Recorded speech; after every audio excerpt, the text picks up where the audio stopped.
Esse é o período dos juízes. É um período que compreende aí aproximadamente 400 anos da história de Israel, e é um dos períodos mais tenebrosos da história da nação. E entender esse período é importante porque todo o restante do Antigo Testamento ele está baseado no que vai acontecer aqui logo depois da conquista do povo. Porque quando o povo sai do Egito sob uma liderança, um apego à lei, e eles entram e conquistam a terra, o que nós vimos na semana passada, quando eles conquistam a terra, eles ainda tinham uma liderança que era centrada na palavra de Deus. E depois desse período da morte de Josué, a coisa vai degringolar, vai complicar. Então é muito importante a gente entender esse período. Ele tem algumas questões aí bem complexas para a nossa cultura atual, né? Quando você lê o livro de Juízes, você fica assustado assim com tanta morte, né? Quanta gente que morre, e a maneira como que morre também, né? Como são as mortes matadas, né? E para a gente entender isso aqui, vamos pedir que Deus fale ao nosso coração nesse momento. Nosso Deus, nós estamos aqui para entender um pouco da Tua Palavra e meditar e colocar em prática também das nossas vidas. Abençoe cada aluno para que cada um seja alimentado com a Tua Palavra nessa manhã. Em nome de Jesus, amém. O propósito desse curso é fazer com que o aluno tenha um alicerce da panorâmica do Antigo Testamento. E esse alicerce nós estamos vendo assim, em cada aula, um determinado período, né? Nós estamos aqui, já vimos o período de origens, período dos patriarcas, o período do povo lá no Egito, depois eles saem, ficam lá no deserto, 40 anos. Então os detalhezinhos dessas partes aqui nós já vimos. Semana passada vimos sobre a conquista daquele povo, daquela nação que saiu lá do Egito, naquela situação complicada, e eles vão para um lugar mais complicado ainda. E hoje nós vamos entrar aqui em Juízes. Mas antes eu gostaria de ouvir de vocês, que eu já falei que o importante é vocês terem o alicerce disso na mente de vocês, para quando vocês estiverem lendo a Bíblia, vocês saberem localizar a história. Então vamos ouvir de vocês aqui, como que começa a história bíblica. Vamos supor que você tem aí 2 minutos na Rede Globo para falar a história, o resumo do Antigo Testamento. Então vamos começar. Só o primeiro eu dou o início aqui. Vocês lembram de origens? Então, origens de quê aqui? Origem do universo.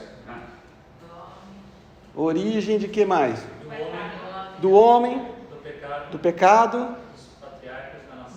Das civilizações, das confusões, das brigas das nações, e até que Deus vai chamar um homem. Quem é esse homem? Abrão, né? Ele era lá da Suméria, lá de Ur, né? Que era um centro muito desenvolvido. E o que acontece depois aqui? Quem eram esses patriarcas? Abraão, Isaac e Jacó. Aí Jacó tinha um filhozinho que foi para onde? No Egito. Tá. No Egito, o que aconteceu no Egito? Viraram escravo. Tá. Eles viraram escravos algum tempo depois, né? Mas o que aconteceu lá com José ali?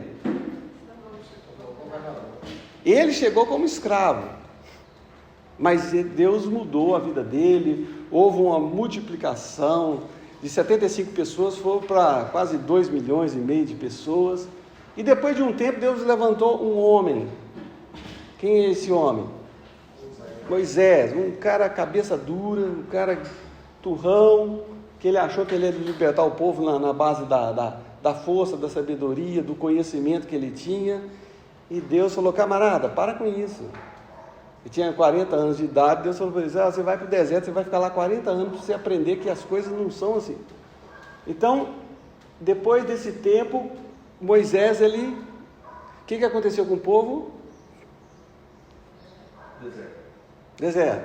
O povo vai ficar no deserto. Por que 40 anos e não 3 semanas? Para acabar com uma geração. Não, mas por que acabou com a geração? Porque eles foram incrédulos. E qual é o fato que marca essa incredulidade? A viagem dos espias. Os espias, né? Eles não tinham que ficar lá espiando a terra. Deus já falou, vou dar para vocês. Eles foram, voltaram todos incrédulos. E aí Deus falou, para cada dia que vocês ficaram lá, vocês vão ficar 1 ano no deserto. Então, e nesse período Deus usou aquilo para preparar militarmente o povo. Depois do deserto, o que acontece?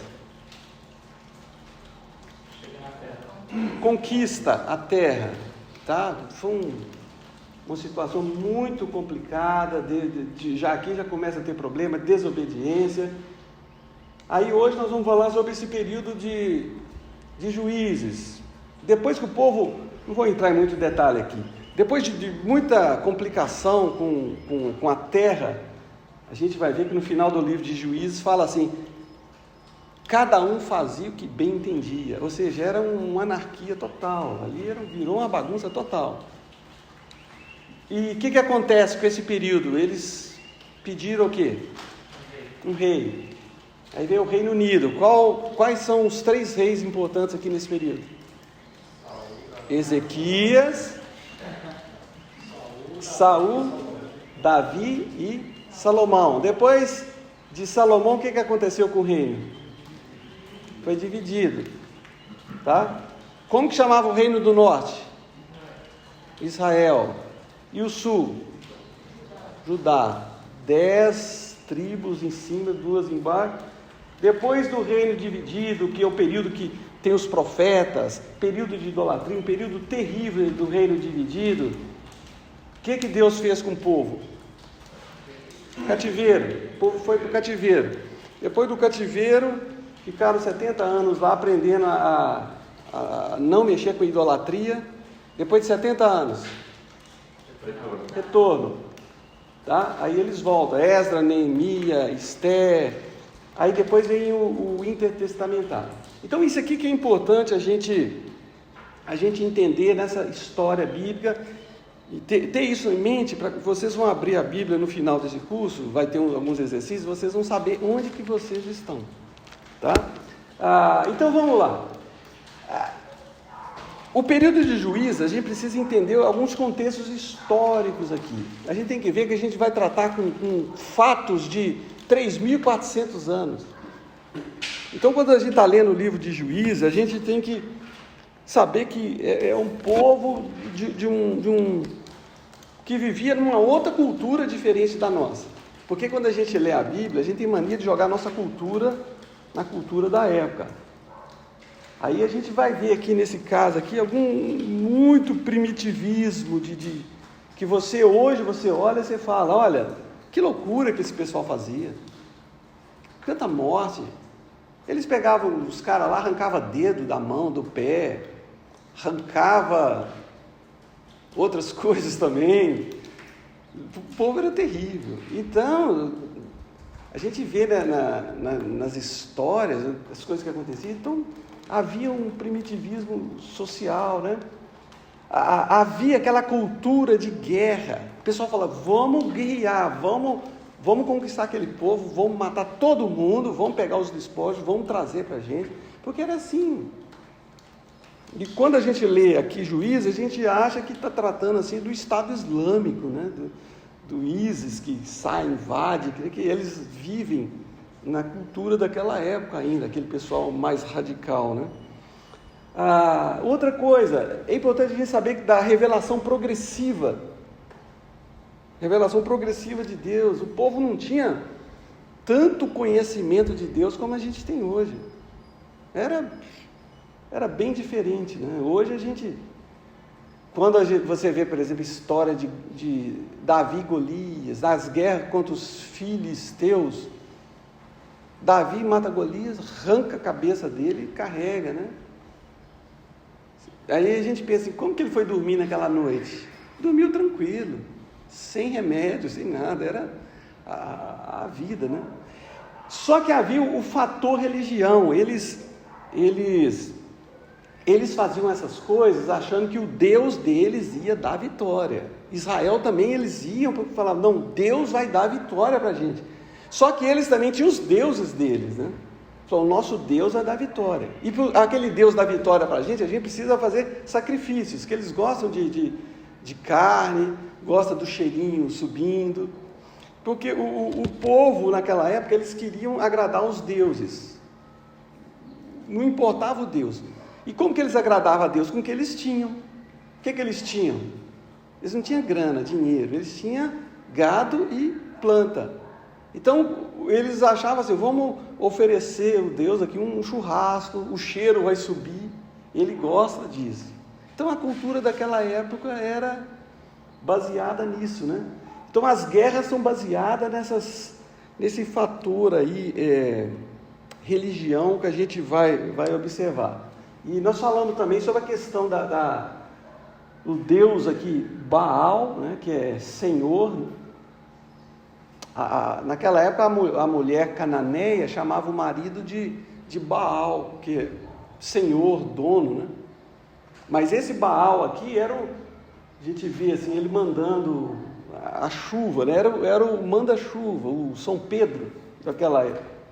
E como o povo lá é deserto, Israel, 70% é deserto, eles dependiam de chuva, então esse aqui é o que vai mandar a chuva, e ela também, né, que é a mulher dele, Astarte ou Astarote, Cibele e Istara.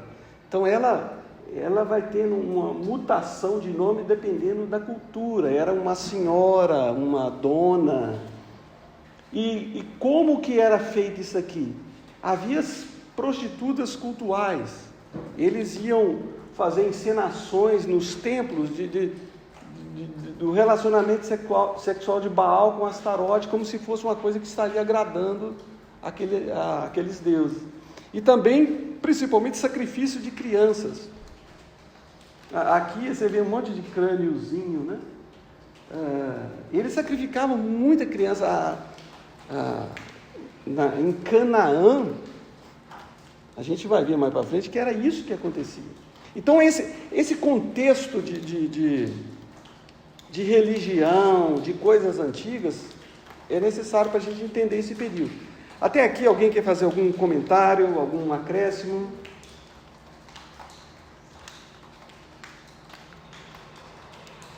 Agora aqui a gente começa a entrar aqui nesse período aqui, ó, a orientação de Deus quanto à entrada, ó. Vocês vão destruir totalmente, não farás aliança e nem terás piedade dela. E foi o que não aconteceu. O povo falou, não, vamos escravizar, não vamos conquistar. Nós já conseguimos a minha terrinha aqui, então deixa para lá. A palavra de Deus, apesar dela ser assim, difícil para o povo entender a obediência, a desobediência vai gerar uma complicação no futuro. E aqui continua, não vão fazer aliança, vão quebrar as colunas, vão derribar, cortar os postes ídolos, toda aquela idolatria que havia, tinha que ser eliminada, porque Deus sabia que lá na frente ia ter complicação, e foi o que eles não fizeram, né? Aqui uma imagenzinha de Astarote, né? Chamado esse aqui é de Azerá, chamado de poste ídolo, que muitas vezes eles na verdade, em muitos lugares, era um tronco representando um órgão sexual masculino. Em algumas cidades a gente vê aqueles obeliscos que eles estão relacionados com aquilo assim de forma bem, não tão como era naquela época, né? Representando esses postes ídolos. E quando fala de culto aos Baalins, são na verdade assim, havia Baal, Peor. O Baal, ele tinha várias ramificações, por exemplo, como aqui no Brasil, né? A Maria tem vários, cada cidade ela recebe o nome, Maria, Aparecida, Maria, Nossa Senhora de não sei o que, não sei o que. Naquela época eram os baalins, né? Eram os padroeiros que tomavam conta de determinados lugares. Então, esse contexto aqui, ó, é que eles vão encontrar lá naquela terra. E nós falamos também na semana passada que isso aqui é importante, né? Que Deus fala que Ele ia tirar aquelas nações por causa dessas abominações que eles faziam ali, que era ali queimar sacrifício, o seu filho. Eles botavam ali, queimavam aquilo, para eles E hoje em dia isso é normal também. Você sabe qual é o estado que mais tem sacrifício de crianças? Hã? Alguém faz ideia? Rio Grande do Sul. Rio Grande do Sul. Depois é Bahia, né? Mas a coisa muito secreta, porque isso aí entra outras questões do espiritismo, de outras religiões, que o diabo começa a exigir coisas. Primeiro exige lá um sangue de uma galinha preta com um vaso, uma garrafa de pinga e uma vela, você colocar num lugar, para você conseguir alguma prosperidade. Só que à medida que a coisa vai crescendo, o diabo vai pedindo mais coisas, até chegar ao ponto de sacrifício de crianças. Eu tenho amigos, pastores, que eles eram companheiros do Chico Xavier nas atividades. Então os caras, eles contam cada coisa assim que seu estômago embrulha, né? Então Deus vai agir em cima disso aqui. Aí vem eles, lá no início do livro de Juízes, eles não obedeceram. E Deus fala assim: ali serão seus adversários e eles vão servir de laços. Então, essa questão do povo conviver num meio pagão, no caso de hoje, tem algum perigo para a gente também? Você acha que tem? A gente vê aí o pessoal fazendo algumas coisas. Qual é o perigo disso para a gente hoje? Será que tem algum perigo? Qual que é o perigo? Eu acho que a gente falsa doutrina, né? Vai se misturando no meio da gente e termina a gente caindo nos laços aí de doutrinas erradas. Falsos ensinos, né? Agora, e a gente sabe que existem muitas coisas que aí no mundo faz, né? Festas, atividades. Isso é um perigo para a gente? De que forma isso influencia a gente? A gente sabe que o processo de afastamento de um cristão da fé, a gente sabe, às vezes a pessoa está numa época da vida dele, está super firme com Deus, passa 30 anos, o cara já está completamente afastado. Na minha família tem muito disso. Eu conheço muita gente também que já foi firme na igreja, animado, cantava, fazia um monte de coisa, e ele começou a entrar num processo de afastamento. O afastamento não é um tombo, o afastamento é um processo, e a gente vê isso aqui no livro aqui de Juízes. Aqui começa, né? Faleceu Josué e toda aquela geração. Sabe assim, quando entra a segunda geração, a gente já vê assim, segunda e terceira geração. Às vezes tem algumas famílias que elas conhecem a Deus, o Evangelho, aceita a Deus, a família fica muito firme. Depois os filhos daqueles, o que acontece com eles? Eu não quero saber disso. Ele vai afastando. E Josué era um cara que levava o povo a buscar a Deus, né? Então, o que acontece depois da morte de Josué? Eles esquecem de Deus. não conhecia o Senhor. Não conhecia. Não conhecia o quê? O que não conhecia? O que eles precisavam conhecer de Deus? O que eles deixaram? A história do relacionamento do Senhor com o povo. Sim. Das obras que foram feitas. A lei de Deus, a história que era para ser contada, o pessoal falava, não quero saber disso não preciso saber disso. Então essa geração, eles não conheciam o Senhor, não conheciam a lei do Senhor, e muito menos aquelas obras que Deus fez. Então já é uma outra geração aqui, que o negócio já vai... Depois, quando a pessoa desconhece a Deus, o que elas fazem? Eles vão fazer o que é mal, e não só isso, mas muda de lado, começa a servir.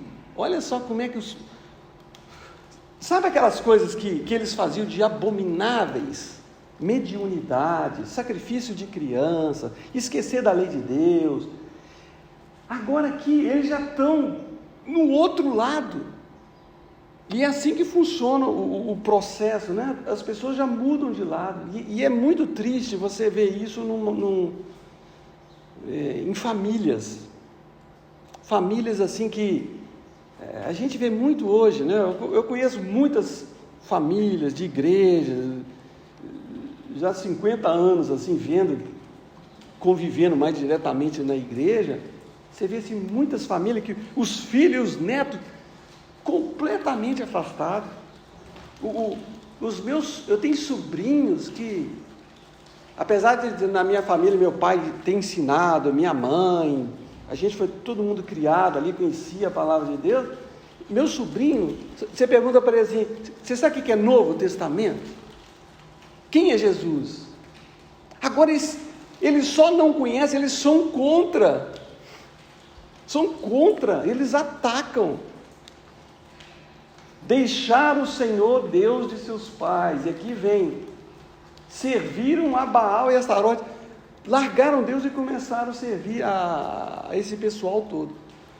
O que acontece quando uma pessoa, ela afasta de Deus?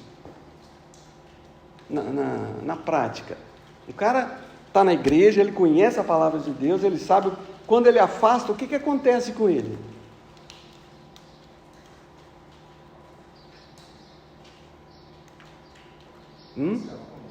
Oi? Vai se afundando.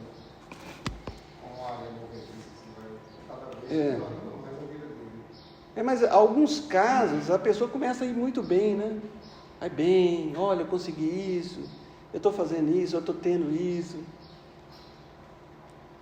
Agora, tem casos que as pessoas, elas entram num tormento, porque Deus ele é um Deus de misericórdia, né? Ele tem muita paciência com as pessoas que se afastam, né? Pode falar. Coincidentemente, o texto que a gente vai estudar hoje em Tiago poderia usar como conclusão disso que você está dizendo. Porque a gente vai falar não ser somente ouvinte da palavra, mas praticante. E depois ele vai usar o exemplo da pessoa que vai diante do espelho, se olha e depois de um tempo esquece do que viu. Então, se nós não formos praticantes da palavra, se a gente não estiver ativamente fazendo a vontade de Deus, a gente se esquece dele, a gente perde o exercício do relacionamento e, consequentemente, a gente se afasta do Senhor. Ser cristão não é fácil. Às vezes a vida cristã, às vezes no início, é cheia de coisa boa, gente, amizade, alegria, música, Deus abençoando, mas é difícil você ser cristão hoje em dia. Porque a gente tem um inimigo, viu, Raquel? Você, Júlia, Pedrinho, pessoal mais novo aí, a gente tem que saber que é uma luta, é uma batalha. E a gente precisa estar vestido com toda a armadura de Deus, A gente precisa estar alimentado com a palavra de Deus. Por isso não pode negligenciar o alimento da palavra de Deus, buscar a presença de Deus. O afastamento, ele começa aos poucos. Né? Flávio Josefo, um historiador do primeiro século, ele fala assim, olha, os negócios dos israelitas cada vez pioravam mais, é lógico. Porque em vez de se entregar ao trabalho de servir e honrar a Deus, abandonaram-se aos vícios dos cananeus e viviam cada qual segundo seus desejos, num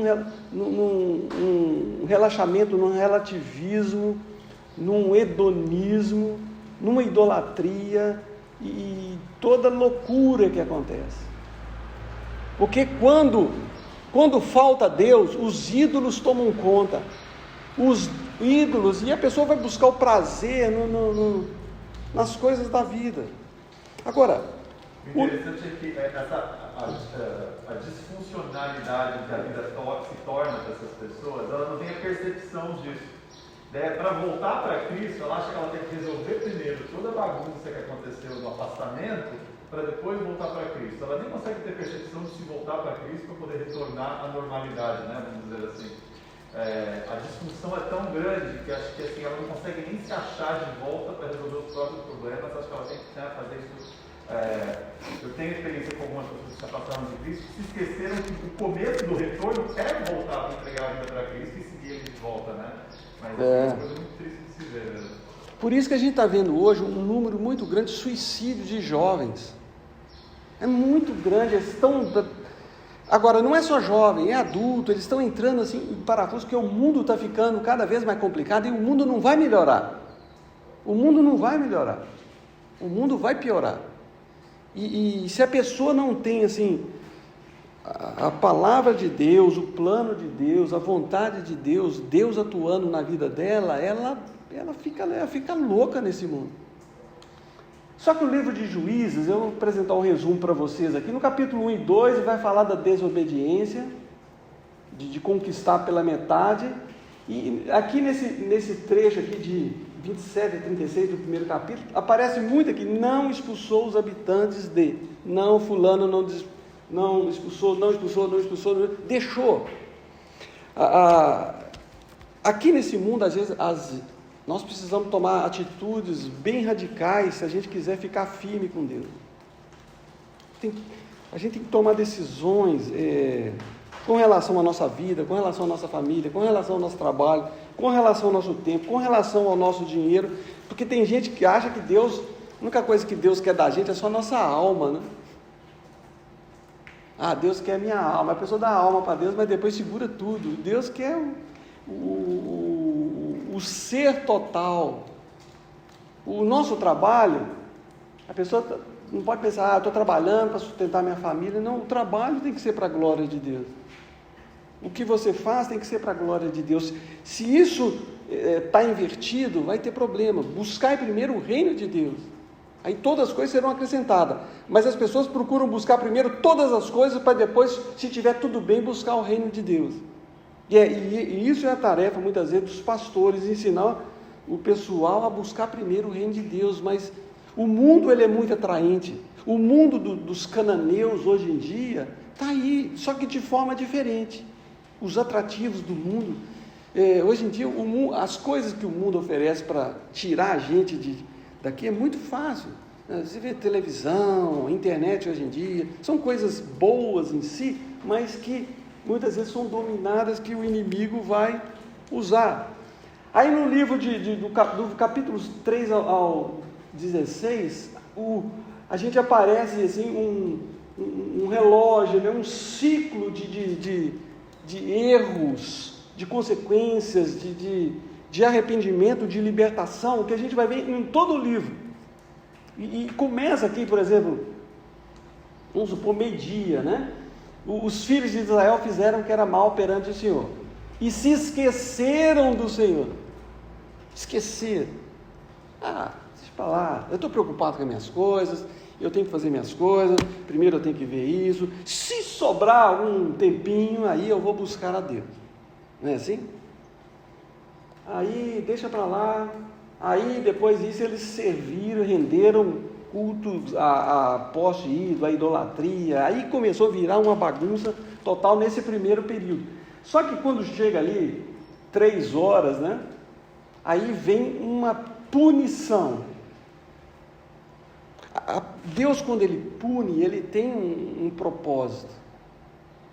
Ele tem um propósito. Ele vai querer levar o povo a olhar para cima.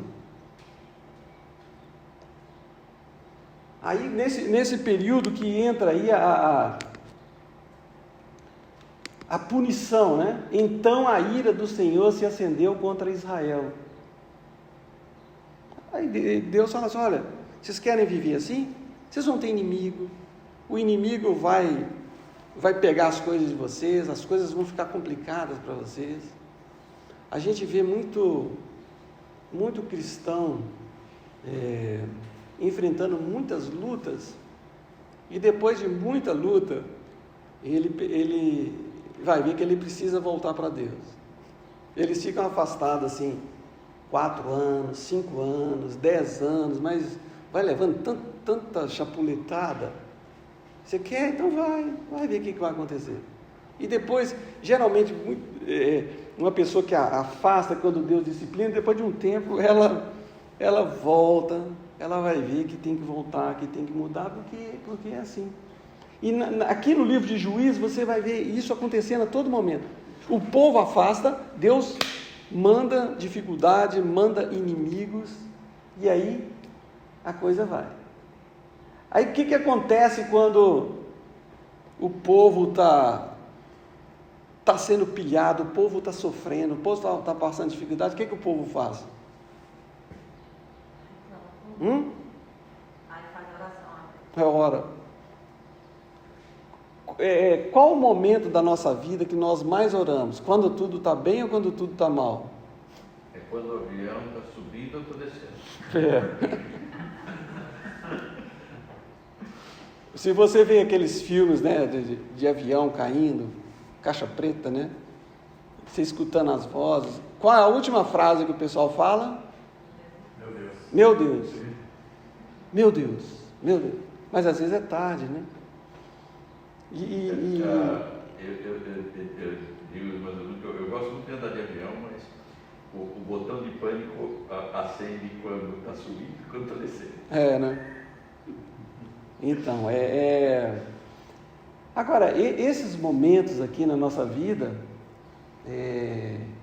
geralmente a gente volta, a gente ora mais, né? A gente ora mais quando a gente está passando por uma dificuldade.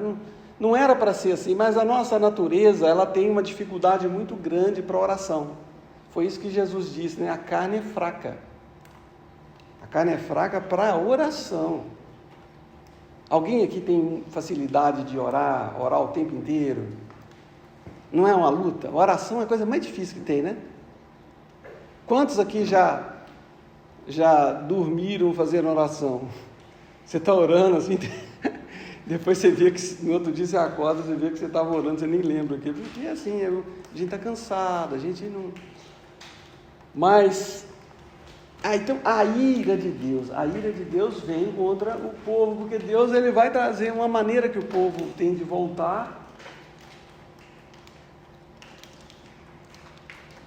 Aí tá, e quando o povo está sofrendo, eles clamaram.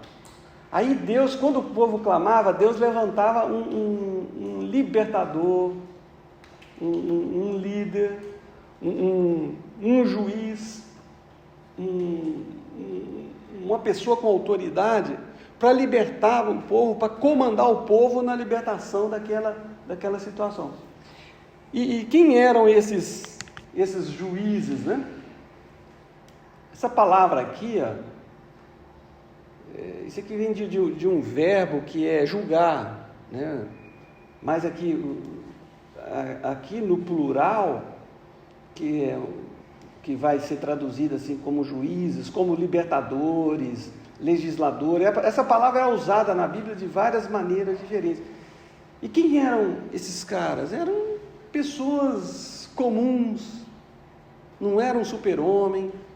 Muitos deles ali eram pessoas completamente turrona, burra, pessoas assim, igual o Jefté, né? Que cara mais doido, né? Ele fez o voto lá de, se você me der vitória, eu vou oferecer o primeiro que sair da minha casa. Aí sai a filha dele, para oferecer em holocausto. O holocausto é queimar inteira, né? Aí a filha lá sai, e ele fez um voto baseado na cultura dos cananeus, de oferecer isso de sacrifício, fez uma coisa impensada, e que não sei o que, o cara completamente maluco, mas Deus usava esse pessoal, e vai levantar alguns outros, que esses homens, eles tinham algumas características desses camaradas. Eles não eram eleitos. Vai ter uma eleição, vamos escolher aqui o juiz, quem vai ser? Olha, você vai herdar isso aqui porque seu pai era igual no reino, né? Unido. Não era assim que acontecia. Também eles não eram líderes espirituais. Você é um camarada muito bom, líder espiritual, mas Deus escolhe um camarada lá que não era um líder espiritual. Pouca atuação como juiz do povo, somos aquele que vai julgar, olha, nós vamos fazer isso, nós vamos fazer aquilo, vai ser assim, aqui quem manda sou eu. Tinha pouca atuação. O que na verdade acontecia? Que eles eram chamados e eles eram capacitados por Deus. Eles recebiam uma capacitação por Deus para fazer um determinado trabalho. E é assim que funciona hoje também, né? É interessante que quando Deus ele chamou ali muitos reis, profetas, as pessoas sempre falavam assim, olha, eu sou o menor da minha família, eu sou pesado de boca, eu não sei falar. É esse que Deus quer. O orgulhoso, o bom, o camarada de Deus fala, não é isso. Os discípulos, o pessoal era galileu, analfabeto de pai e mãe, com a dificuldade de falar, de entender as coisas, mas só que Jesus observava que o pessoal estava trabalhando. Jesus sempre chamava pessoas que estavam trabalhando, estavam costurando as redes, estavam pescando, estavam na coletoria, e Deus chamava esse pessoal, porque ele pega as pessoas dispostas e não pessoas capacitadas, né? Eles eram, na verdade, líderes militares, eram homens com capacidade que Deus usava e capacitava para ser um líder espiritual numa situação de conflito de alguns povos que moravam lá naquela região. Então eles eram aqui libertadores. Até aqui alguém pode falar. Não sei se seria a melhor forma de pensar nisso, né? Mas tem vários exemplos de juízes que eles se tornaram líderes militares, mas Deus de alguma forma o chamou, né? Por exemplo, Gideão, por exemplo, né? Então tinha sempre uma capacitação, uma transformação, mas a pessoa não estava querendo isso, né? Como o caso, o exemplo de Gideão. Eu vou falar um pouco depois sobre Gideão, a batalha dele ali, porque a capacitação não era de uma hora para outra, não era um transformer, um homem que recebia às vezes era um processo. Em alguns casos Deus vai capacitar a pessoa com a entrada do Espírito Santo na vida deles, para dar uma capacidade especial. Hoje em dia na igreja é diferente, né? O Espírito Santo ele não capacita e sai, ele habita, né? Com relação à cronologia desse período, a gente coloca ali como a conquista, a morte de Josué até a entrada ali, mas as pessoas têm muita dificuldade, os estudiosos, de entender esse período aqui. Então eles colocam mais ou menos em 400 anos, porque alguns períodos ali são omitidos, um juiz julgava num lugar, no outro lugar já tinha um outro juiz julgando, que eles têm uma dificuldade, mas isso aqui eu quero só colocar para vocês que ali, a conquista da terra foi em 1406 aproximadamente, e a monarquia aqui no ano 1000 Então tem esse período todo aqui que eles colocam 400 anos, mas provavelmente deve ser muito mais. Os locais onde eles atuavam, Sansão, Tola, Gideão aqui nessa região, outra aqui, às vezes estava tendo um conflito aqui, os filisteus eles ficavam nessa faixa aqui, ó, né?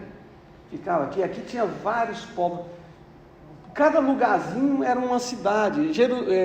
Os jebuseus era onde era Jerusalém, eles ficavam ali, tudo cercado, uma muralha que Davi depois ele vai conquistar, que eram povos guerreiros, um atacava o outro pegava o outro, por isso que eles faziam cidades que eram fortificadas. E a gente vê aqui a atuação desses juízes, o tempo que eles atuavam, e a gente vê nesse período aqui que havia períodos de grande opressão, muita dificuldade aqui nesses períodos, e aqui uma numeração, né?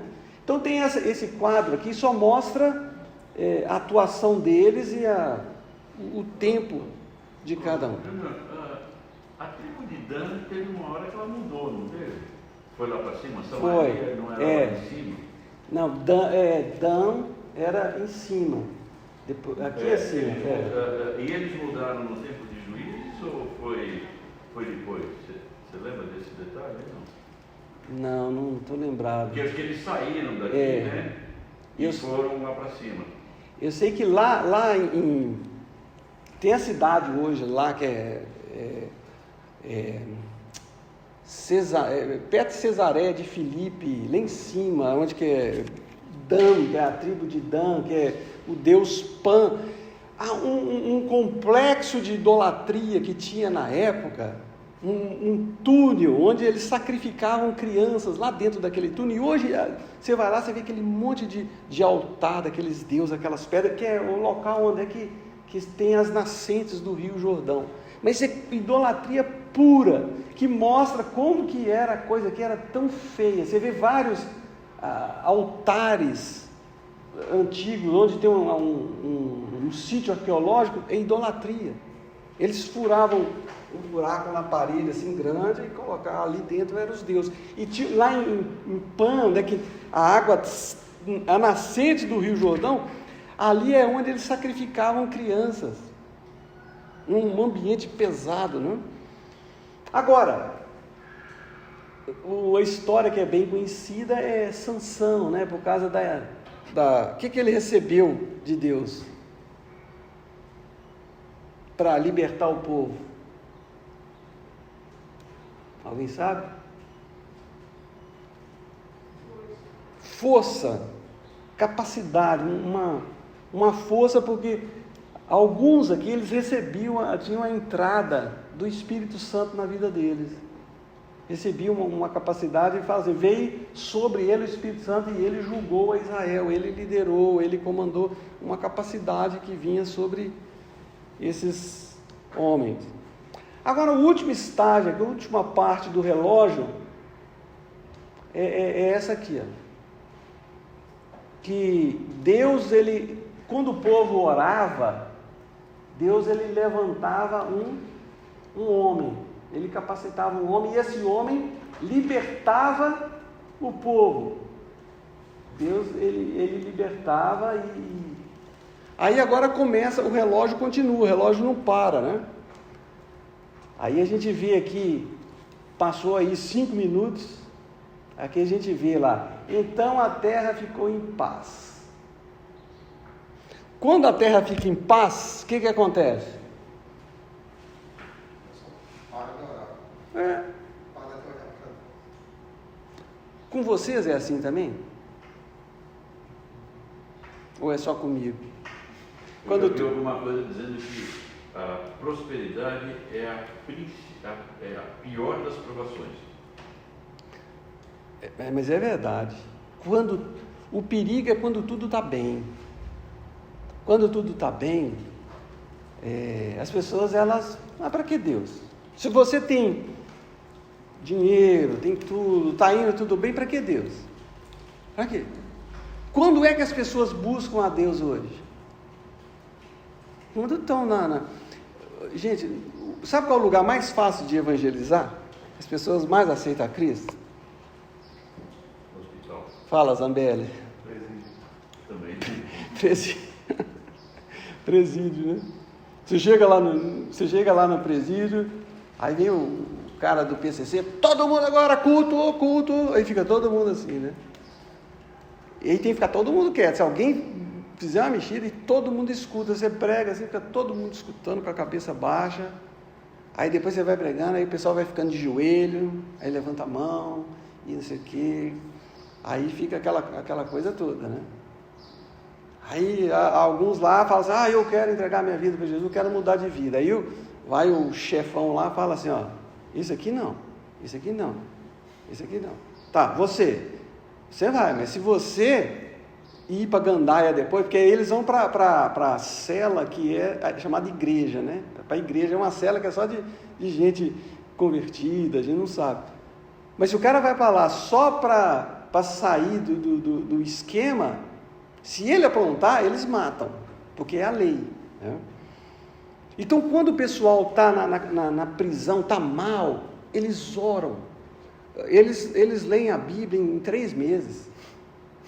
A pessoa lê a Bíblia, nunca vi orar tanto igual ele. Eles oram, lê a Bíblia, busca Deus, querem culto. Ou então quando é UTI, você chega na UTI, lá em Belo Horizonte eu conhecia todas as UTIs de hospital, ia lá visitar. Vai lá visitar minha mãe, vai visitar minha avó. Ora pela minha avó, que ela está muito mal, eu também estou muito mal. Eu falei, qual é o nome dela? É Zelinda. Quantos anos ela tem? 98. Tá bom, eu vou lá orar por ela, mas ela está na última. Mas aí o que o pessoal busca, né?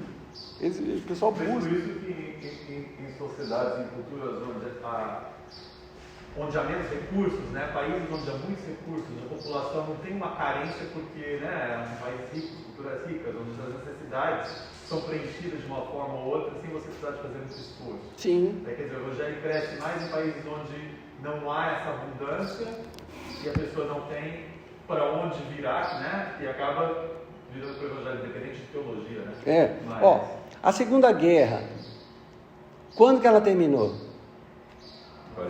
45. O que aconteceu depois de 45, por exemplo, na Alemanha? As pessoas buscavam a Deus, assim, de uma forma... O avô da Cláudia comprou uma tenda de um circo, e tem a foto lá, lotado de gente, todo mundo assim, quietinho, prestando atenção. Lotado, porque todo mundo buscava a Deus, queria buscar a Deus. Por isso que a Alemanha mandava até missionários para o Brasil.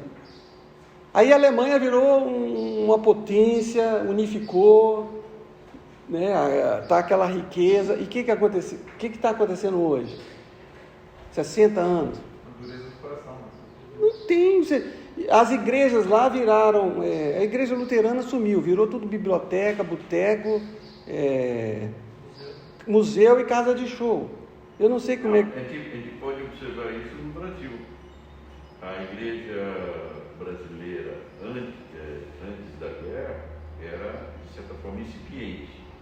E durante a década de 50, chegaram muitos missionários. E daí começou a haver um crescente de formação de igrejas, de cristãos e tudo mais. Então, foi justamente nesse período. O irmão da Cláudia, olha só, a Alemanha mandava missionários para cá. O irmão da Cláudia saiu do Brasil, foi ser missionário na Alemanha, porque o povo lá, a igreja lá, pequenininha, ninguém quer saber, porque está todo mundo muito bem. Então, quando tudo está bem, é que é o perigo, né? Quando fica em paz, quando está tudo bem. Quando está tudo bem, a gente tem que agradecer a Deus, porque está tudo bem. O perigo de murmuração. O perigo de murmuração, quando a gente olha, muitas vezes, uma pessoa que está melhor do que a gente. O cara está com aquele carro, aquele cara tem aquela casa, o cara tem isso. A gente fica assim, poxa vida, ó Deus. Mas a gente não olha para baixo. Quando você vai num povoado, você vê uma pessoa que está pior, assim, você agradece a Deus por causa da situação que você está. Por isso, a Bíblia fala, contentai-vos com o que vocês têm.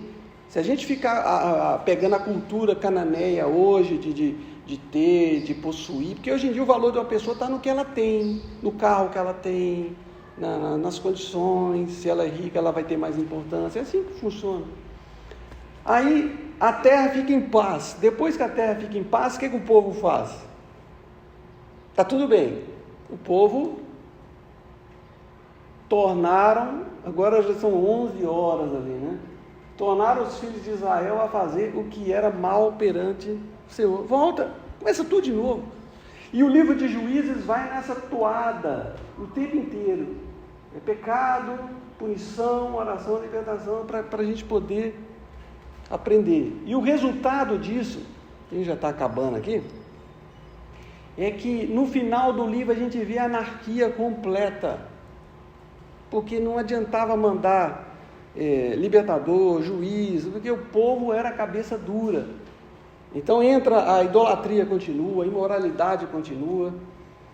Eu estava conversando com uma pessoa esses dias, falando de algumas igrejas que há 30 anos atrás, 35 anos atrás, igrejas que nós começamos lá na região de Campinas, o pai do Robson, lá em Hortolândia, aqueles movimentos lá de criação de capelas lá na região de Campinas, projeto de adensamento, crescimento de igrejas, várias igrejas.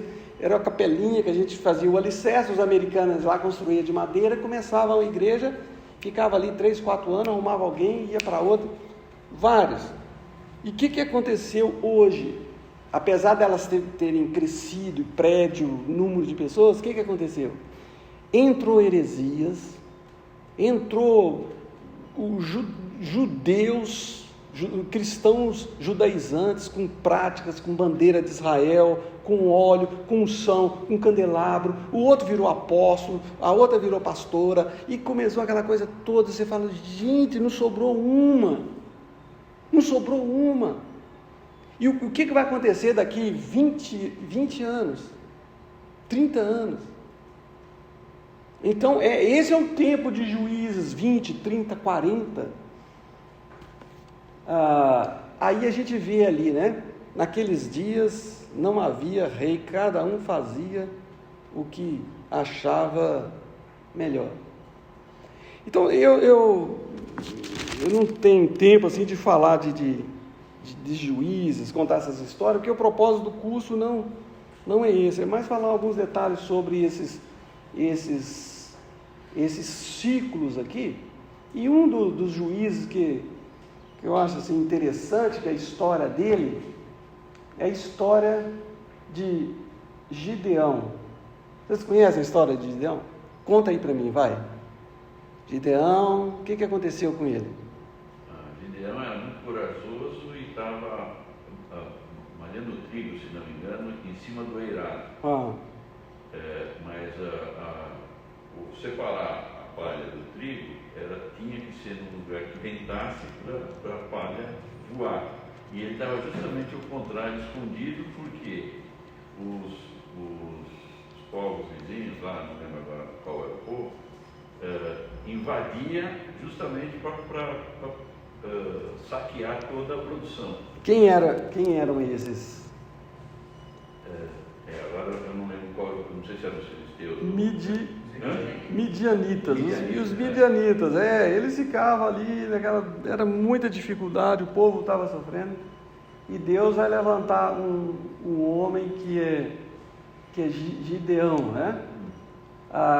Aí o texto lá fala, então Jerubaal, que é Gideão, se levantou de madrugada e todo o povo com ele estava, se acamparam junto à fonte de Arode.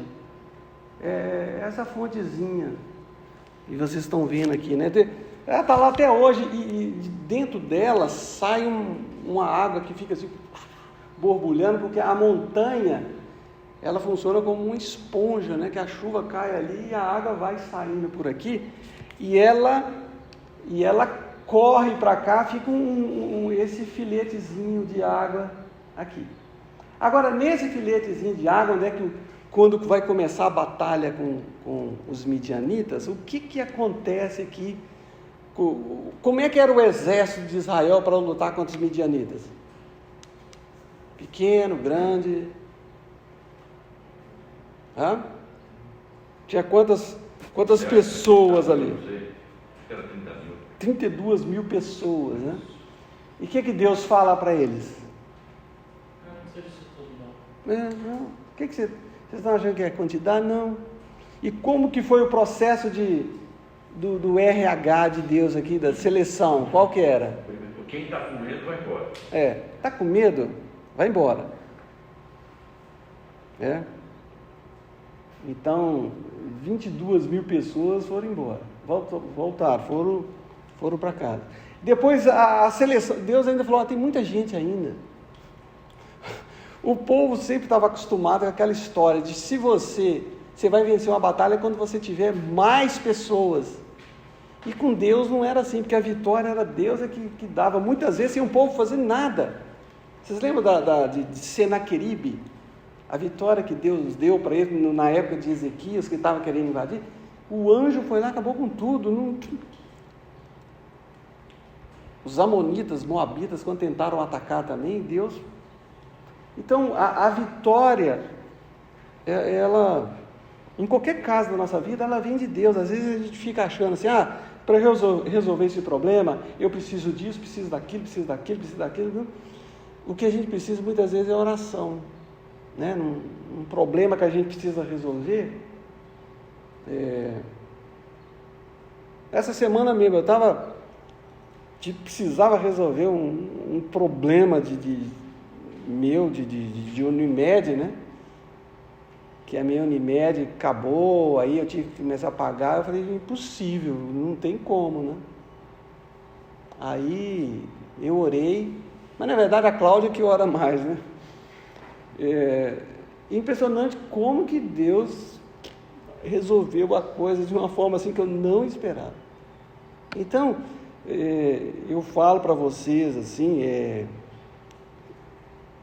na vida da gente passa por muita dificuldade.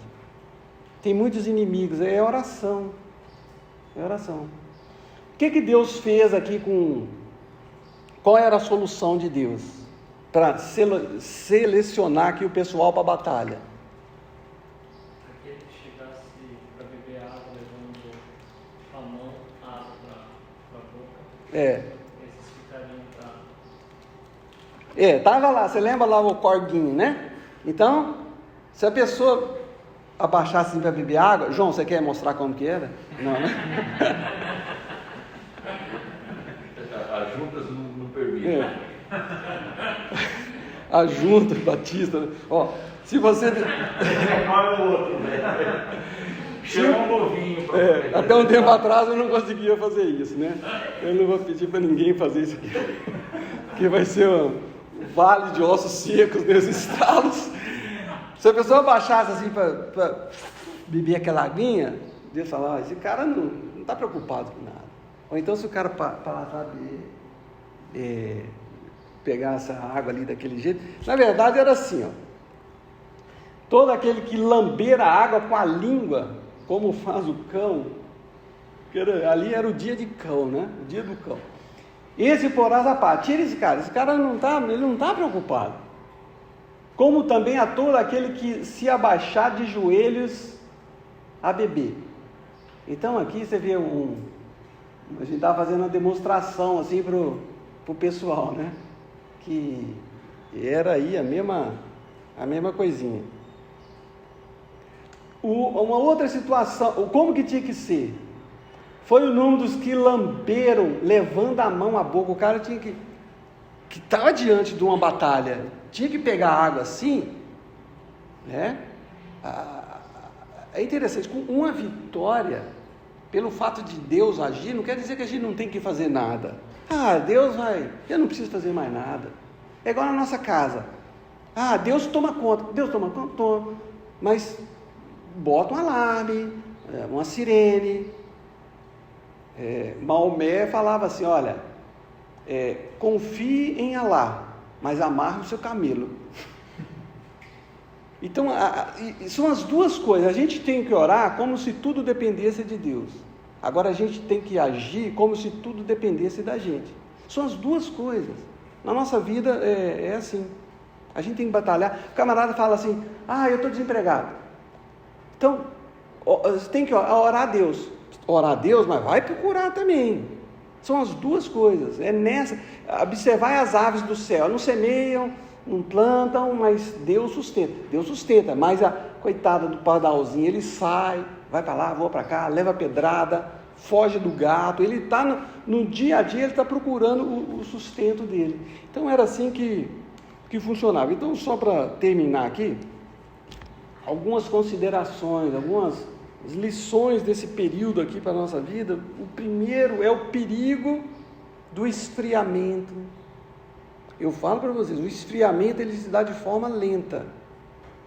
Hoje em dia, numa igreja, como que acontece o esfriamento, a apostasia, o desligamento das pessoas?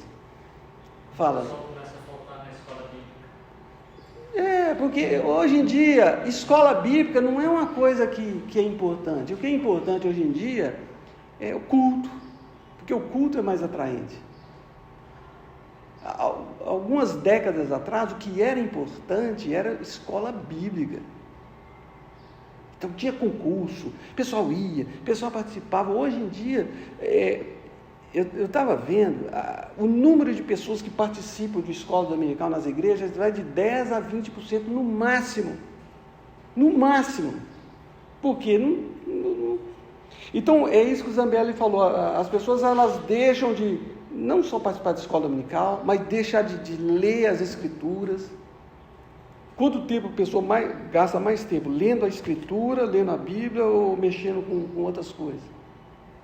Não é que é errado mexer com outras coisas, mas como que a gente está usando o tempo? O tempo que a gente está tendo em comunhão com Deus. Comunhão aqui na igreja. Às vezes na igreja, eu venho, eu não tenho que pregar, não tenho que dar aula, não tenho que fazer nada, mas é bom a gente estar aqui, estar compartilhando, estar convivendo, porque isso faz falta. A gente precisa ser alimentado, nós somos igual plantinhas. Qualquer plantinha você precisa cuidar, senão vai ficar igual aquilo ali, ó. Essa aqui, todo dia eu venho aqui, molho, estou cuidando dela, colocando adubo, e molhando, porque assim, as plantas são assim, nós também somos assim. Outra coisa que essa lição aqui fala de importante é ensino da palavra aos filhos. Os pais que não ensinam os filhos, que acham que não precisa de escola dominical, que não precisa estar presente aqui, vai sofrer as consequências no futuro. Porque mesmo você cuidando, você dando isso, às vezes o filho afasta. Agora, não é só na igreja, é na casa. A apostasia, o afastamento se deu no período de juízo, porque os pais não passaram para os filhos tudo aquilo que Deus havia feito. Então os nossos filhos precisam ser levados para acampamento, para a igreja, para aquela coisa toda, porque os filhos, a tendência natural é afastar. Eu fui criado na igreja até 17 anos, mas ia empurrado pelo meu pai e pela minha mãe. Quando eu criei asa, eu falei, não volto aqui mais nunca. E sumi do mapa. Porque a tendência da gente é essa, é o afastamento. Por isso, o filho, a gente tem que fazer de tudo para investir na formação espiritual dele. O Lucas, ele chegou uma época que ele falou, eu não vou naquela igreja porque eu não tenho amigo, eu quero ir na outra. Mas eu estava trabalhando numa outra igreja, ajudando lá, né? Aí ele falou, então não vou. Aí eu falei para Cláudio, você vai lá na igreja que ele quer participar, porque pelo menos ele vai ficar. E eu vou para outra. Aí o pessoal lá na igreja falava assim, sua esposa não veio, sua esposa não está aqui, seu filho não está aqui. Mas tem algo mais importante, né, que é ensinar para ele. Outra coisa que a gente pode tirar de lição aqui desse período é que eu gostaria de ouvir de vocês. O que a gente pode tirar de lição?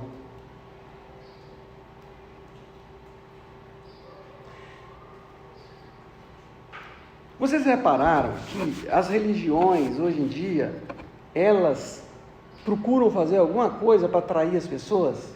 Ó, você vem para cá que você vai ganhar isso, você vai ter prosperidade. Se você fizer o sacrifício é, né?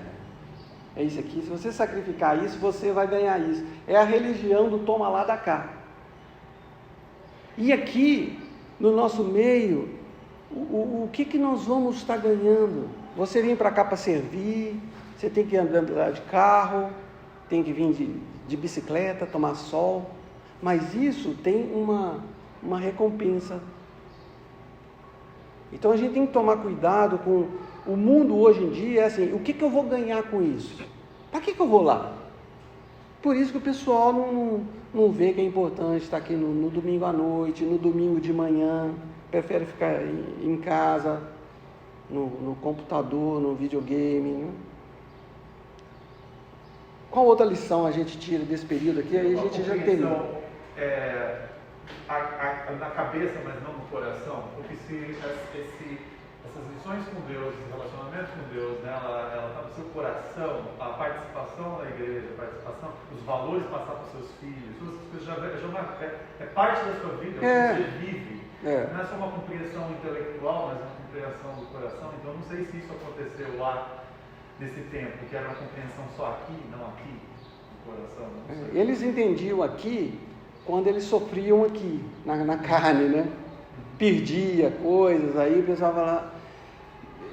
Deus às vezes joga uma pessoa no chão para ela poder olhar para cima, porque ela sempre gosta de olhar, eu sou superior, eu que estou aqui, mas às vezes Deus coloca ela lá embaixo para ela poder lembrar que... Eu já vi muitos casos assim, de pessoas que Deus teve que colocar a pessoa na UTI, porque na UTI que ela falava assim, olha, se Deus me tirar daqui, eu vou servir a Deus. Infelizmente é assim. Mas é isso que você falou, uma atitude natural do coração. Enquanto isso não entra no coração da pessoa, ela não adianta fazer uma coisa mecânica, você ficar insistindo, olha, vem para a igreja, você tem que estar aqui, se você não vier... Isso tudo vive aí no mundo da superficialidade, né? Mais alguma coisa? Júlio, eu vou trazer de novo uma aplicação que até devo falar hoje de noite. Não basta ouvir tudo isso que nós ouvimos hoje e sairmos daqui somente com essa informação de quem foram os juízes, de como foi o processo de pecado, de arrependimento. Não é suficiente, porque ao ouvir, se nós não praticarmos, e você disse, o natural, não é que a gente faça em prol do reino, é o contrário.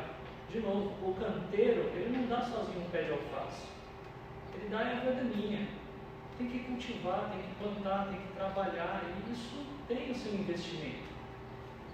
Então, estar aqui hoje, estar hoje de noite no culto e ficar meramente ouvindo, não é o que Deus quer. Ele disse, não sejam somente ouvintes da palavra, mas praticantes dela. Então, se a gente não pratica, inclusive, se a gente não pratica, a gente esquece. Quem aqui fala uma outra língua, sabe uma outra língua, sabe. Se você não praticar aquela língua, você esquece. Se você jogou um esporte aqui na sua vida e não deu sequência na prática dele, sua cabeça vai achar que você pode fazer aquelas coisas que um dia você fez, mas você não consegue se não praticar.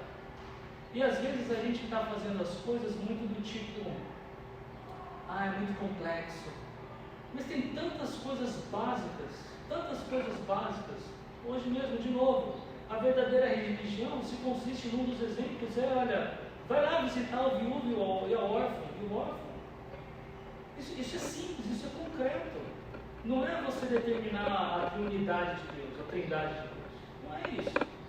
Eu não estou falando que isso não seja importante, estou falando que existe uma aplicação que é simples.